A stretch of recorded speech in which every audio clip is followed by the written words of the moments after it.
La Regione Veneto le linee guida per riaprire tutto il 18 maggio le ha pronte e sono più sostenibili di quelle redatte dall'INAIL. L'ultima parola spetta però al governo decidere se concedere come ventilato l'autonomia gestionale alle singole regioni o assegnare a tutti gli indicatori dell'Istituto Nazionale del Lavoro.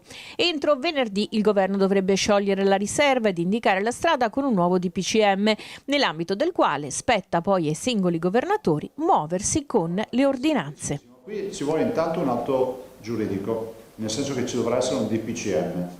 Comunque il governo farà un DPCM, perché il 18 gli scade un sacco di robe e dovrà dire cosa si farà dal 18 in poi.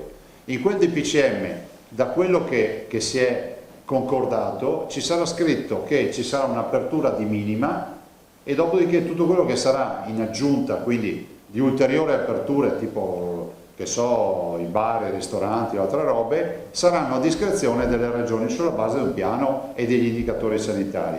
In quel DPCM ci sarà inevitabilmente menzione dell'applicazione delle linee guida. A quel punto in quel DPCM delle due l'una, o si scrive che si applicano quelle dell'INAIL o si scrive che si applicano in prima istanza quelle della regione, ove non vi siano, secondo me, quelle dell'INAIL. Dovremmo capire quale sarà la formulazione giuridica, perché siccome le linee guida faranno poi base giuridica, pensate al tema degli infortuni sul lavoro, il grande tema che adesso c'è sul discorso, sono 29.000 cause per contagi sul lavoro a livello nazionale già presentate, allora voi capite che è fondamentale capire bene quale sarà il passaggio, perché se il DPCM lascia spazio a linee guida regionali, allora noi siamo pronti.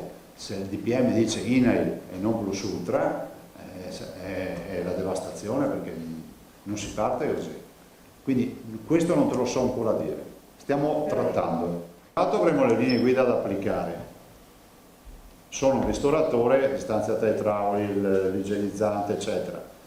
Dall'altro abbiamo le coordinate dell'Istituto Superiore della Sanità che ci fanno da driver e quindi da elemento di controllo rispetto agli indicatori sanitari. Se ci scoppia un focolaio c'è un warning, c'è una sirena che si accende e dice fermi tutti che non va più bene.